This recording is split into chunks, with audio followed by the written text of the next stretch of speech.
नमस्कार दोस्तों, स्वागत है आपका हमारे चैनल क्राइम स्टोरी विद इमो पर। आज की वारदात उत्तर प्रदेश के कन्नौज से है, तो चलिए कहानी शुरू करते हैं। 12 दिसंबर 2019 की सुबह तिरवा कन्नौज मार्ग पर ईशन नदी के पुल के नीचे एक महिला का शव मिला। पुल पर लोग रुककर नीचे झांकते और शव देखने की कोशिश कर रहे थे।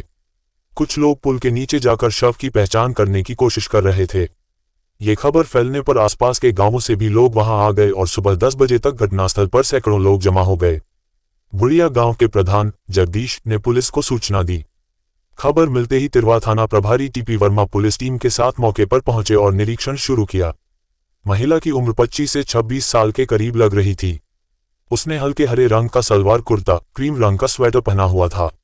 हाथों में मेहंदी, पैरों में महावर, चूड़ियां, बिछिया और मांग में सिंदूर था, जैसे वह दुल्हन हो। मृतका का चेहरा किसी भारी चीज से कुचला गया था और झुलसा हुआ था। उसके गले में सफेद रंग का अंगोछा पड़ा था। देखकर लग रहा था जैसे महिला की हत्या उसी अंगोछे से गला दबाकर की गई हो। महिला की हत्या पुल के ऊपर की गई थी और शव को घसीटकर पुल के नीचे झाड़ियों तक लाया गया था। घसीटने के निशान साफ दिखाई दे रहे थे। महिला के साथ बलात्कार के बाद विरोध करने पर हत्या किए जाने की भी आशंका थी। थाना प्रभारी टीपी वर्मा अभी शव का निरीक्षण कर ही रहे थे कि सूचना पाकर एसपी अमरेंद्र प्रसाद सिंह, एएसपी विनोद कुमार तथा सीओ तिरवा सुबोध कुमार जायसवाल घटनास्थल पर आ गए। पुलिस अधिकारियों ने फॉरेंसिक टीम प्रभारी राकेश कुमार को बुलवा लिया, जिन्होंने वहां से सबूत एकत्र किए। घटनास्थल पर भीड़ जमा थी, लेकिन कोई भी शव की पहचान नहीं कर पाया। एसपी अमरेंद्र प्रसाद सिंह ने बुढ़िया गांव के ग्राम प्रधान जगदीश से बातचीत की। उन्होंने बताया कि यह महिला उनके क्षेत्र की नहीं लगती, क्योंकि पहचान अब तक हो गई होती। पुलिस ने आवश्यक कार्रवाई के बाद शव को पोस्टमार्टम के लिए कन्नौज भिजवा दिया। किसी थाने में मृतका की गुमशुदगी दर्ज है या नहीं, ये जानने के लिए वायरलेस से सभी थानों में अज्ञात महिला की लाश मिलने की सूचना प्रसारित कराई गई। साथ ही क्षेत्र के समाचार पत्रों में महिला की लाश की फोटो छपवाकर लोगों से पहचान की अपील की गई। 13 दिसंबर को पोस्टमार्टम हाउस में कई लोग महिला की पहचान करने पहुंचे, लेकिन शव को कोई पहचान नहीं सका। शाम 4 बजे 3 डॉक्टरों की टीम ने महिला के शव का पोस्टमार्टम शुरू किया। पोस्टमार्टम के दौरान मृतका की सलवार के नाड़े के स्थान से कागज की एक पर्ची मिली, जिस पर एक मोबाइल नंबर लिखा हुआ था। पोस्टमार्टम रिपोर्ट के अनुसार महिला की हत्या गला दबाकर की गई थी। चेहरे को भारी वस्तु से कुचला गया था और तेजाब डालकर जलाया गया था। बलात्कार की पुष्टि के लिए 2 साइट बनाई गई थी। थाना प्रभारी वर्मा ने पर्ची पर लिखे मोबाइल नंबर पर फोन मिलाया, लेकिन वह स्विच ऑफ मिला। कॉल डिटेल्स से पता चला कि घटना की रात यह नंबर सक्रिय था। रात 1 से 2 बजे के बीच इसकी लोकेशन बुढ़िया गांव के पास पाई गई। इस नंबर से एक और नंबर पर कई बार बात की गई थी, जिसकी लोकेशन भी बुढ़िया गांव की थी। जांच में पता चला कि दोनों नंबर विजय प्रताप और अजय प्रताप, पुत्र हरिनारायण, निवासी ग्राम पैना, थाना ठठिया, जिला कन्नौज के नाम पर रजिस्टर थे। इससे पता चला कि विजय प्रताप और अजय प्रताप दोनों सगे भाई हैं। 15 दिसंबर 2019 की रात 10 बजे थाना प्रभारी टी.पी. वर्मा ने पुलिस टीम के साथ थाना ठठिया के गांव पैथाना में हरिनारायण के घर छापा मारा। छापा पड़ते ही घर में भगदड़ मच गई। एक युवक को तो पुलिस ने दबोच लिया, किंतु दूसरा मोटरसाइकिल स्टॉर्ट कर भागने लगा। इत्तफाक से गांव की नाली से टकराकर उसकी मोटरसाइकिल पलट गई। तभी पीछा कर रही पुलिस ने उसे दबोच लिया। मोटरसाइकिल सहित दोनों युवकों को थाना तिरवा लाया गया। थाने पर जब उनसे नाम पता पूछा गया तो एक ने अपना नाम विजय प्रताप उर्फ शोभित, निवासी ग्राम पैथाना ठठिया, जिला कन्नौज बताया, जबकि दूसरा युवक विजय प्रताप का भाई अजय प्रताप था। अजय और विजय को जब मृतिका के फोटो दिखाए गए तो दोनों ने उसे पहचानने से इनकार कर दिया। दोनों के झूठ पर थाना प्रभारी वर्मा को गुस्सा आ गया। उन्होंने उनसे सख्ती से पूछताछ की। सख्ती के बाद विजय प्रताप ने बताया कि मृत महिला उसकी पत्नी नीलम थी।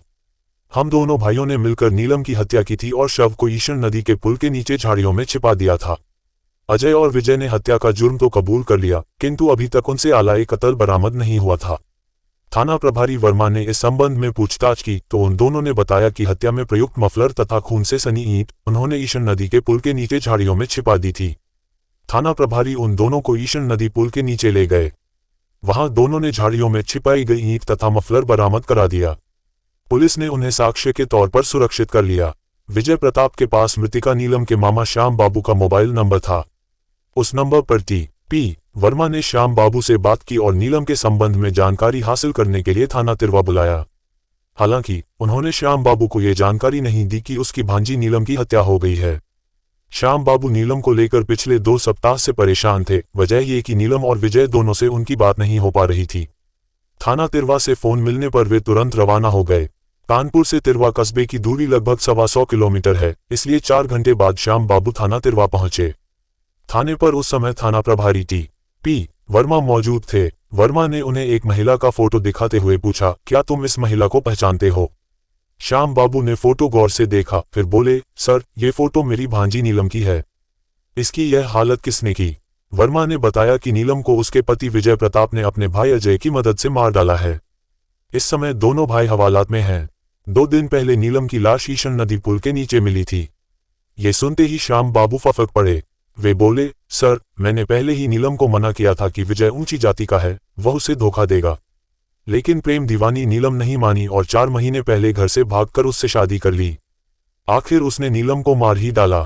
थाना प्रभारी T.P. वर्मा ने बिलख रहे श्याम बाबू को धीरज बंधाया और उन्हें वादी बनाकर भादवी की धारा 302, 201 के तहत विजय प्रताप और अजय प्रताप के खिलाफ रिपोर्ट दर्ज कर ली। जानकारी पाते ही एसपी अमरेंद्र प्रसाद सिंह ने पत्रकार वार्ता करके कातिलों को मीडिया के सामने पेश कर घटना का खुलासा किया। जानकारी के अनुसार रमेश कुमार अपने परिवार के साथ लखनऊ के चारबाग में रहते थे। उनके परिवार में पत्नी सीता के अलावा एकलौती बेटी नीलम थी। रमेश रोडवेज में सफाईकर्मी थे और रोडवेज कॉलोनी में रहते थे। रमेश और उनकी पत्नी सीता नीलम को जान से बढ़कर चाहते थे। रमेश शराब बहुत पीते थे, जिससे उनका शरीर कमजोर हो गया और ज्यादा शराब पीने के कारण वे बीमार पड़ गए। इलाज के बावजूद उनकी मौत हो गई। पति की मौत के बाद पत्नी सीता टूट गई, जिससे वे भी बीमार रहने लगीं। इलाज के बावजूद उन्हें भी बचाया नहीं जा सका। उस समय नीलम महज 8 साल की थी। नीलम के मामा श्याम बाबू, जो कानपुर के फिलखाना थाना क्षेत्र के रोटी गोदाम मोहल्ले में रहते थे, बहन बहनोई की मौत के बाद नीलम को कानपुर ले आए और उसका पालन पोषण करने लगे। चूंकि नीलम के सिर से माँ बाप का साया छिन गया था, इसलिए श्याम बाबू और उनकी पत्नी मीना नीलम का भरपूर ख्याल रखते थे। वक्त के साथ नीलम की उम्र बढ़ी और वह 19 साल की खूबसूरत लड़की बन गई। उसके आकर्षक नैन नक्श और हंसमुख स्वभाव के कारण लोग उसे पसंद करते थे। नीलम के घर के पास एक प्लास्टिक फैक्ट्री थी। इस फैक्ट्री में विजय प्रताप नाम का युवक काम करता था, जो मूल रूप से कन्नौज के ठठिया थाना क्षेत्र के गांव पैथाना का रहने वाला था। विजय प्रताप नीलम को देखकर उससे प्रभावित हो गया। धीरे धीरे हल्की फुल्की बातों के बीच विजय और नीलम के बीच परिचय हुआ, जो आगे चलकर दोस्ती में बदल गया। दोस्ती हुई तो दोनों ने एक दूसरे को अपने अपने मोबाइल नंबर दे दिए। फुर्सत में विजय प्रताप नीलम के मोबाइल पर उससे बातें करने लगा। नीलम को भी विजय का स्वभाव अच्छा लगता था, इसलिए वह भी फोन पर उससे अपने दिल की बातें कर लेती थी। इसका परिणाम ये निकला कि दोनों एक दूसरे के काफी करीब आ गए। प्यार का नशा कुछ ऐसा होता है जो किसी पर एक बार चढ़ जाए तो आसानी से नहीं उतरता। नीलम और विजय के साथ भी ऐसा ही हुआ। अब वे दोनों साथ घूमने निकलने लगे, रेस्टोरेंट में बैठकर साथ साथ चाय पीते और पार्कों में बैठकर बतियाते। उनका प्यार दिन दूना रात चौगुन बढ़ने लगा। मोती झील की घास पर बैठे विजय ने नीलम का हाथ थामकर अपने प्यार का इजहार किया और उससे जीवन साथी बनने की बात की। नीलम ने भी अपने प्यार को कबूल किया, लेकिन जाति के अंतर की वजह से अपने परिवार की प्रतिक्रिया को लेकर चिंता जताई।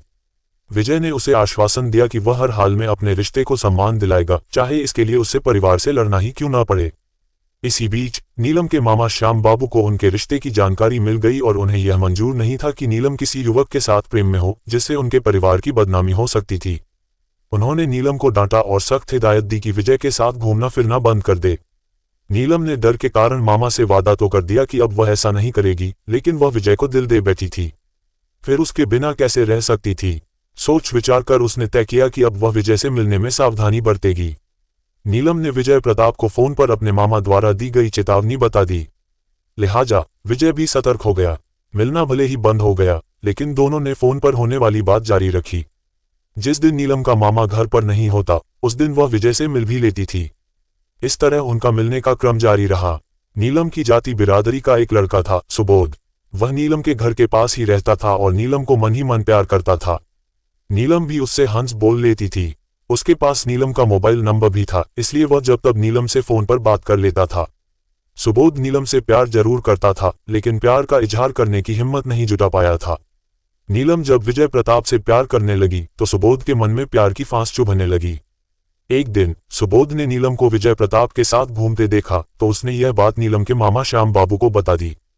श्याम बाबू ने नीलम की पिटाई की और उसका घर के बाहर जाना बंद करा दिया। नीलम पर प्रतिबंध लगा तो वह घबरा उठी। उसने इस बाबत मोबाइल फोन पर विजय से बात की और घर से भागकर शादी रचाने की इच्छा जाहिर की। विजय प्रताप भी यही चाहता था, सो उसने रजामंदी दे दी। इसके बाद दोनों भागने की तैयारी में जुट गए। विजय प्रताप का एक रिश्तेदार दिल्ली में यमुना पार लक्ष्मीनगर मदर डेयरी के पास रहता था और रेडीमेड कपड़ों की सिलाई का काम करता था। उस रिश्तेदार के माध्यम से विजय प्रताप ने दिल्ली में रहने की व्यवस्था बनाई और नीलम को दिल्ली ले जाकर उससे शादी करने का फैसला कर लिया। उसने फोन पर अपनी योजना नीलम को भी बता दी। 4 अगस्त 2019 को जब श्याम बाबू काम पर चला गया तो नीलम अपना सामान बैग में भरकर घर से निकली और कानपुर सेंट्रल स्टेशन जा पहुंची। स्टेशन पर विजय प्रताप उसका पहले से इंतजार कर रहा था। उस समय दिल्ली जाने वाली कालका मेल तैयार खड़ी थी। दोनों उसी ट्रेन पर सवार होकर दिल्ली रवाना हो गए। उधर देर रात को जब श्याम बाबू घर आया तो घर से नीलम गायब थी। उसने फोन पर नीलम से बात करने का प्रयास किया लेकिन उसका फोन बंद था। श्याम बाबू को समझते देर नहीं लगी कि नीलम अपने प्रेमी विजय प्रताप के साथ भाग गई है। इसके बाद उसने ना तो थाने में रिपोर्ट दर्ज कराई और ना ही उसे खोजने का प्रयास किया।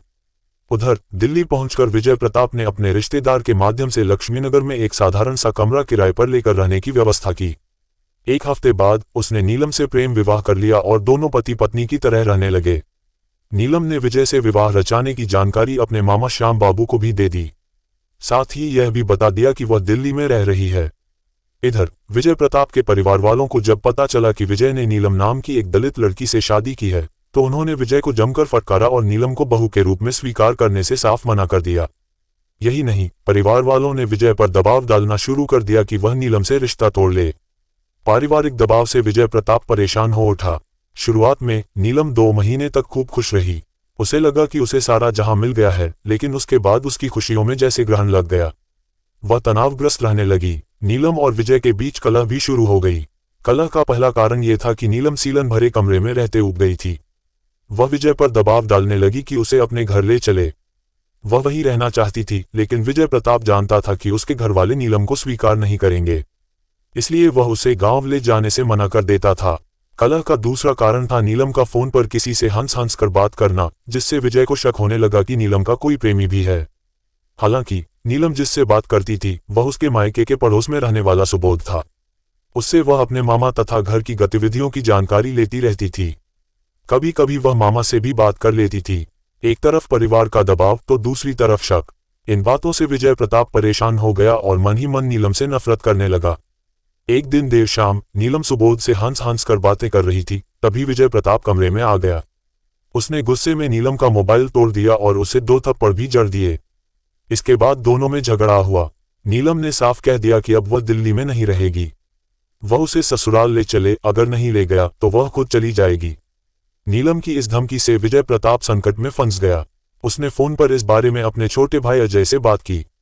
अंततः दोनों भाइयों ने इस समस्या से निजात पाने के लिए नीलम की हत्या की योजना बना ली। योजना बनने के बाद विजय प्रताप ने नीलम से कहा कि वह जल्दी ही उसे गांव ले जाएगा और उसे अपनी तैयारी कर लेनी चाहिए।